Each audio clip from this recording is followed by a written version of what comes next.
Hello, I'm Chris Januszewski, and welcome to the Rebellious Times Podcast. Today we've got Sheri Chaney Jones on, CEO of SureImpact. How are you doing, Sheri? I'm doing great, Chris. I'm so excited to be here. Yeah, thanks very much for joining me. I really appreciate you taking time out of your busy schedule and coming on the show. So you've got a really interesting story and unique expertise here that I'm really excited to get out to our audience. And I always like to start with learning a little bit about who the founder is, who the participant is, get a little bit about your story, where you're from, and how you ended up building Sure Impact, kicking it off and going into the whole entrepreneur world. Yeah, absolutely. I am very curious. I've been curious since I was born. And I think entrepreneurship fits me well. I've actually been an entrepreneur for a little over 17 years now. SureImpact's actually my second venture. And it all started, though, when I was a young person and I was diagnosed with dyslexia and was fascinated about how adults were using data, essentially these assessments that I had to go through to predict performance. Or, they were putting labels on me that I didn't quite relate to. But that just made me very curious related to how do we use this data to decide, this person's going to be successful or this person's not going to be successful, or at least that's what my young brain was telling me. So I studied industrial and organizational psychology in college. I thought I was going to design selection tests for a living and help big businesses, hire the right people and make gobs of money for companies. Like that was what I thought I was going to help them do. Luckily for me, there was a different path, and it still involved data and it still involved measuring impact and predicting performance, but it was actually helping government and nonprofits measure the impact of their programs and really how they're changing lives and changing circumstances and predicting, that performance. So how do we eliminate homelessness? How do we eliminate poverty? Like these big, complex social problems. And I found myself at the heart of those as a government funder. So for about 10 years, I worked at the Franklin County Domestic and Juvenile Courts, and I also worked at the Department of Aging in Ohio. I'm based in Columbus, Ohio. And in those two roles, my job was to evaluate the impact of our funding. So, we had government dollars, we were giving them to local nonprofits, evaluate the impact that they were making that was related to our mission, evaluating the impact of our own work, taking all that data and communicating it to our funders who were taxpayers or county commissioners, state legislature, federal government. And during those 10 years doing this work, I realized that nonprofits, the sector that we're serving, were woefully under resourced in these areas. And so I wanted to help as many nonprofits as possible have the right data to solve their complex problems. So that's when I started my first company in 2010, Measurement Resources. And they're an organizational development and research firm. I grew that from myself to now a boutique firm that have clients all over the United States and in Canada. And we're helping them to find the right metrics, use data and strategies to solve these complex social problems. And because I'm so curious, as I was doing this work, the one thing that I discovered was that the technology they would make it so much easier for the nonprofits to have this information at their fingertips to do their jobs. It didn't exist. And this was 2018-ish. And I'm like, why doesn't this exist, right? For-profits have dashboards and data analytics and Power BI and all this stuff. And our sector had been under-resourced in this way. So I thought, if not me, who? Who's going to bring it to life? And I went to my customer base at in Measurement Resources, and I said, "Hey, I want to build this platform that will allow you to track the work you're doing. It'll analyze, how well you're doing it and how people are better off, and you can use this data to make better programming as well as raise more money." Um, are you with me? And I got 10 organizations who said yes on a PowerPoint deck alone to give me kind of that first year contract, or at least put up the money for their first year contract so we could build this product together. And so we were ready to launch to market in February of 2020. And so we've been doing this now for a little over 5 years, helping over 500 nonprofits and government agencies. Um, track, measure, and communicate their impact. So that's a long way story, but that's my journey in a nutshell.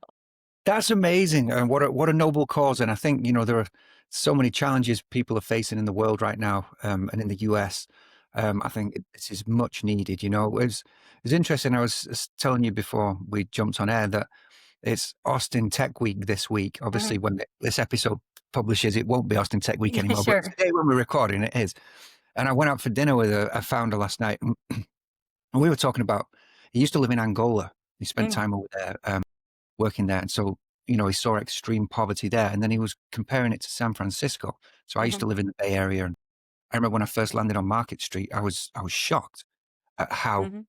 the homeless people there, and the mentally ill homeless people are just not looked after at all. And over dinner and drinks, we came to the conclusion that, from at least through his eyes, having seen poverty in a poor country compared to poverty in a super wealthy country, Yeah. his feeling was that it's almost intentional to keep people on the streets, and that somebody is profiting from this. And so Mm, I'd love to kind of hear your perspective on working with these government organizations, how mhm. seriously they take social impact, and how capable they are of actually making change when there's money on the table and influences from rich people in different directions. Mhm.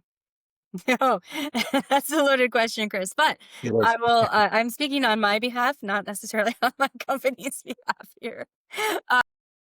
But I think at least the organizations that we work with, and I know I'm biased because we get to work with the ones that are serious about social change.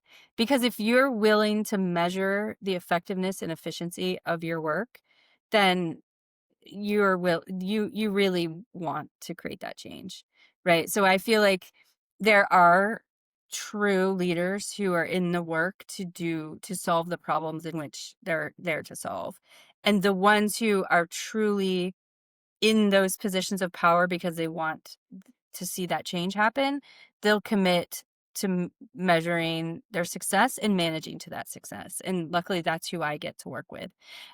So I always say that if you are run across an organization and they mention they're using True Impact, then you know they're on the right side of this work. They're doing it for the right reasons. Um, Brilliant. because but you're right. There are definitely people that have chosen to go into government positions of power that is not they're not a servant leader. They don't have that as their best intention. It's more about power or money or whatever that brings them. But there are definitely leaders in the world who are doing it for the right reasons. And I feel like what we're doing at Sure Impact helps individuals, donors, funders and stuff to know and identify which are those high performing organizations that leadership is there for the right reason. Love it. Thank you for going down that little track with me. I really appreciate that. And yeah, Yeah. so if we want to know if somebody's legit and they genuinely care, let's ask them, are you using Sure Impact? Love it. Yeah. Um, so obviously you're selling into nonprofits and Hmm. government organizations. Yep. I'm interested to know a little bit about the sales psychology there of, I'm generally used to selling into businesses or Hmm. business to business Yep. customers. How does it differ, and kind of how do you navigate those waters? Yeah, it's and I love that you're asking this question because it's one that frankly I don't think I asked before I became an entrepreneur serving this sector. And I run into a lot of entrepreneurs who may sell across sectors, right? They may sell to for-profit sectors and nonprofit sectors, and they feel like they want to serve the nonprofit sector because they want to um give back, or they like the mission and they want that to be part of their business model as well, which I think is great. But there's something that they need to know, and I've kind of discovered it. And that is the first thing that's really interesting is if you think about a for-profit company, there is an owner. At the end of the day, someone, whether they own shares or it is, they've put their life savings in like I have into these ventures, right? And so if there's a lot of pain there, that if that company is not successful, if that, venture doesn't work out, someone is going to have some financial pain typically. And so you can sell to that motivation. You can sell to that pain. And in the social sector world, that's not true. There is no owner. The owner is the 501c3. The owner is the taxpayers, right? It's everyone's. And therefore that whole like motivation to sell to or buy to that you would read about in all the for-profit sales books, that's not a it's not a pain point. You can't sell to that. So I had to learn that really clearly, that if you're going to sell into this sector, one, sales cycles are going to take longer because the decision making happens by groups. It's very like that you have a board or you have a committee, and everyone has to agree or has to say yes or no. And again, there's no like ultimate person that's like the buck stops here, because if we don't do this, we're going to fail, and it's on me. So that's one interesting thing. The other thing is a more psychographic mindset, with the nonprofit sector. And this is true in all sectors, like the scarcity mindset, but I think it's more prevalent in the nonprofit sector. And it's the sector is a little broken, and I think we're seeing that play out on the national stage right now. And that is this scarcity mindset, this like never enough, always groveling and begging for the last, bit of money and to do more with less. And so even though something as an entrepreneur, you want to sell to me, and I probably shouldn't put this out into the world where I'm going to get 800 sales calls my way. You show me how the ROI of your product or service. You show me how this product's going to help me, 10x my revenues next year. You've got my attention. In the nonprofit sector, they don't necessarily want to 10x their revenues, because that means 10x the service delivery, and they don't have enough, right? They feel like we don't have enough. We don't have enough staff. We don't have enough time. So don't talk about growth. I can't handle growth. Because growth at growth's sake doesn't make sense. And then the third thing is this fear of, the fear of missing out, the FOMO. That's typically a founder's fear, right? They don't want to miss out on the next innovation. They don't want to get left behind because they didn't adopt AI or whatever it is. In the nonprofit sector, though, it's not fear of missing out. It's actually fear of messing up because of this kind of collective board governance structure So have you that just coined a new phrase, FOMO? FOMO, I did not coin that. Fear of Other people messing talk up. about this too, but yes. Sorry to interrupt. Yeah. Yeah. But the fear of messing up is real. It's like they won't do something that's in their best interest because it's innovative and new and different, and it's not how they've always done it before, and they're afraid that if it doesn't work, that that pain is harder than like we just keep this broken system, which is really fascinating. And Yeah. it takes a really crazy person to want to do this for 17 years. Well, you've got a moat there, right? It's not easy to get into. You have to have that diligence and that patience and that understanding of the politics of the company you're working with, right? Mhm. Not everybody could do that. I don't know if I could. Yeah. So let's talk a little bit more about some of the actual social impacts that we're touching here. Yeah.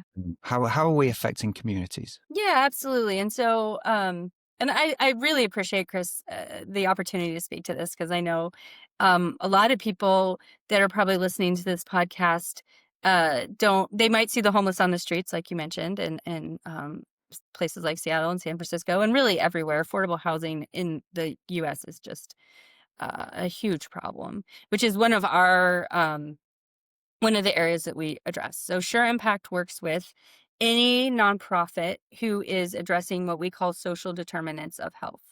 So those are the factors that create healthy, thriving communities. So whether that's workforce development, and so helping people who may not be, grew up with a lot of disadvantages, helping them navigate education, getting to that whether it's entrepreneurship or education, but helping remove the barriers to get them higher wages, living wages, better employment, better jobs. Same thing with how we're helping nonprofits address housing, and what we're helping them measure is, it's one thing to get a home, right, or rent subsidy, or but it's another thing to stay in that home. So Exactly. we have, there are a lot of great organizations that are doing wraparound services, helping people remove barriers so that they can successfully stay stably housed.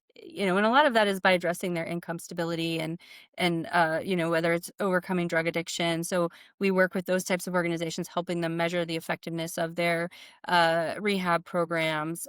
We also work with early childhood learning centers, because there's research that shows that if you're behind when you start kindergarten, you're likely going to be behind when you graduate high school, if you graduate high school. And so helping early childhood centers measure how they're improving early children's outcomes so they're ready to go to kindergarten. We don't typically work in the school system, but we do work with out of school programming, making sure that those wraparound programs help our young people build their resiliency, build their positive mental health, positive self-esteem. And so all these things can be measured, and that's what we do. We help them measure them so they know that they're effective. Fantastic. Love it. And we're in this world where everything is changing and artificial intelligence is it will take jobs, and people will be suffering in different ways. People will be losing jobs. People might not be able to afford the house. And so very important to track all these things, and Mhm. at government level, at a corporate level. And so I think, yeah, you're in a really interesting and relevant space here. Yeah, absolutely. And it's um I'm a optimist. I'm a Pollyanna. I wouldn't do this work if I wasn't. Uh But what I do think is exciting about this time, even though the funding mechanisms are very unstable, we've really destabilized this sector in this season of time, it is a time of maybe reimagining and understanding that what we focus on grows. And I think entrepreneurs know this, right? We're relentlessly KPI driven, and we focus on metrics to be successful in our businesses. And it's a time where I think in this sector we can put in a little bit more accountability and focus on the measures that matter most. Back to my point earlier, that those who have SureImpact, you can kind of guarantee that they're a legit company looking to create real effective change. Yeah, absolutely. Okay.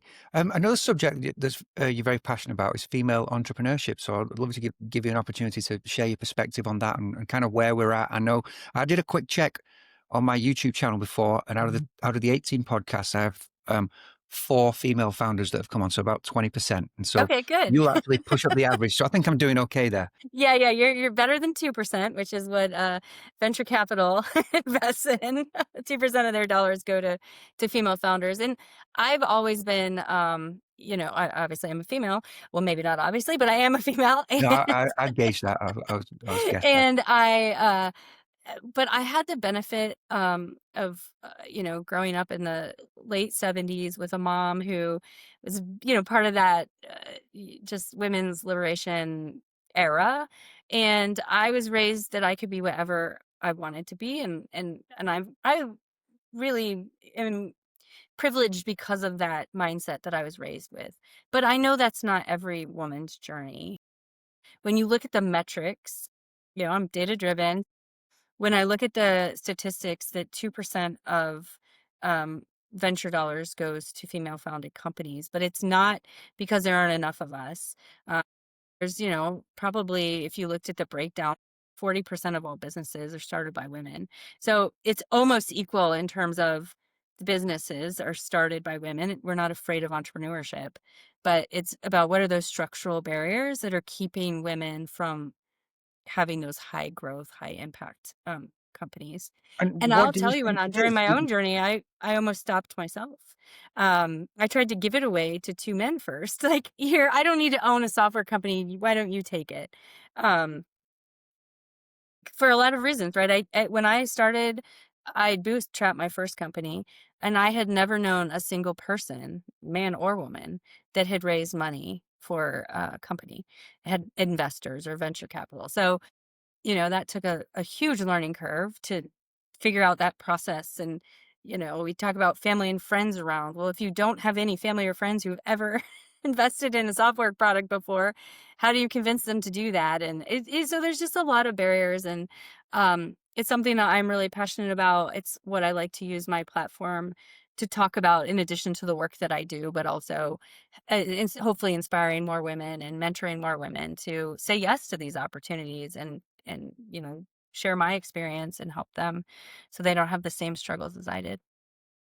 Yeah, thanks for sharing. And it's an interesting time for women, I believe, from a married man's perspective who Hmm. has a mother and a daughter, right? And there's a lot of pressures on women. I see with my wife. My wife has got a great career, and she was raised to be able to do whatever she wanted to do. There was no Hmm. expectation she would be a housewife, although that is an incredibly valuable and worthy Hmm. role, like one of the Yeah. most important things somebody could do.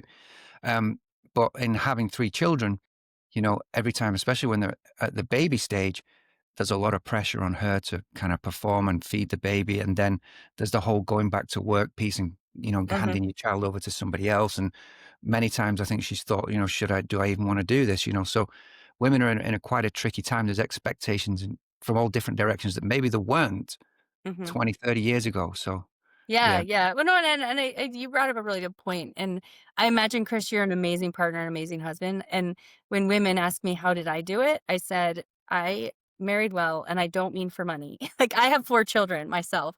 And it it is eh, it is because we are a true partnership, and that, and women, I think they just need to know that if they want to have a career and they want to follow their passions in in a marketplace, that they do need to have help, whether that's help with their partner or it's help they're paying for help, but you have to be willing to accept the help because you can't do it all. And men have known that forever.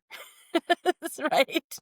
but these are very different times as well. I think from a man's perspective, when we look at our parents, when my mum and dad bought their first house, you could buy it with your first 3 months' wages, and, they only Yeah. had needed 1 car, and, my mum could be at home comfortably. My dad wasn't earning a fortune. They could buy a house. They could have all these things, right?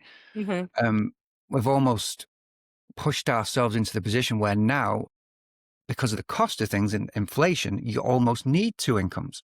Hmm. And so Yeah. everybody's having to evolve and figure this out. And from a man's perspective, I've had to step up and evolve in a lot of ways to be able to meet the needs of my wife. Hmm.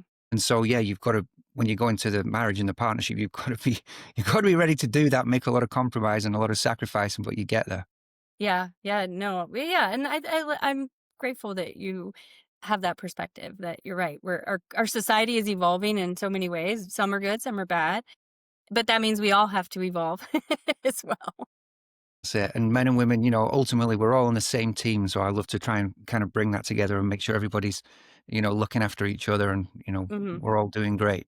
Yeah, yeah, and I want to be very clear to say that by no means I would hate for anyone to think that I would ever advocate for any gender is better than the other. It's just about people being able to follow their passions and do what they want to do.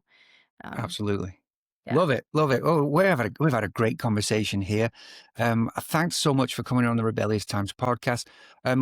How can somebody contact you and find you? Thanks very much, Sheri. I've loved having you on the show. Thanks so much. Let's check in soon. Cheers. Bye.